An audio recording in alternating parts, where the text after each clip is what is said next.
How many of you all can create a laundry list that needs more than 20 of things that your teen does to annoy you?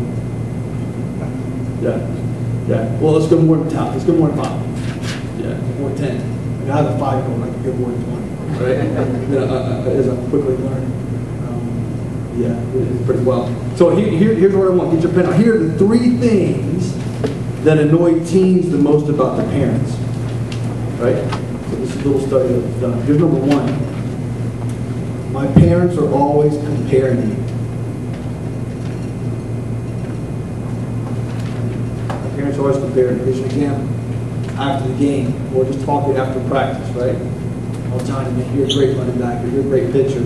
Or Jennifer, hey, you're a good midfielder. Susan's a little bit quicker, but you can do it if you work hard, right? Maybe that's a parent trap for you. Kids pick up on that. They know real quick if you're comparing them or not.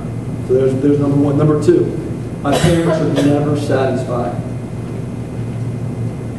Couldn't tell. Unfortunately, there are some parents that even if their child makes a great play, regardless if it's the game-winning play or not, just the fact they went up there and gave their best effort,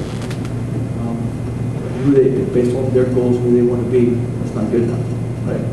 Oh, this is all you to win the state championship. We're going to do it. All right? Our child represents our school.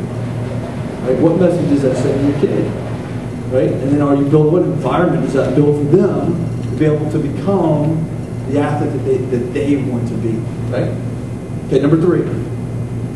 This is I'll say the best for last. My parents are embarrassing.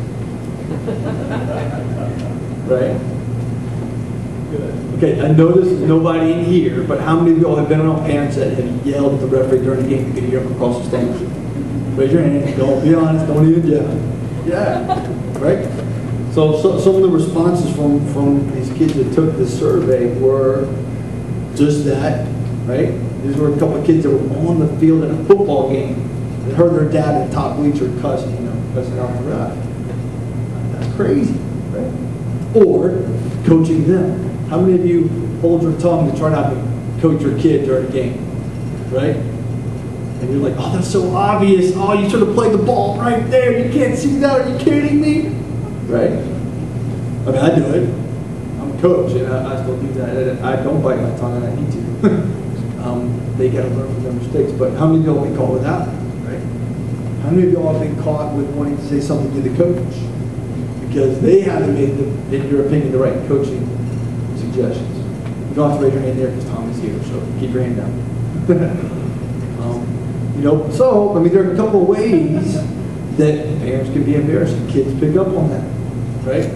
Here's a follow-up question. Have you all ever experienced, your son or daughter saying, hey, Dad, don't worry about coming to the game today? Actually, don't raise your hand. I don't want to know that, but that's a sign that you're probably embarrassing your kid, right? That's okay. Just parents are going to take me to the game, and I know you're busy. No problem. I'll let you know how good that goes. Hopefully, nobody in here, but that happens a ton, right? So those are things to be aware of. As we go through and look at again, how can we make our relationship more meaningful? So those are 3 major roadblocks that I would encourage you to, even if you yourself don't fall into one of these 3, most of us fall into at least one of those 3. If you have peers, there are adults that in this school that struggle with this, you got to hold them accountable with it.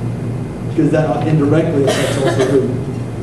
It affects your child, right? That affects you too. All right, here's big question number 1.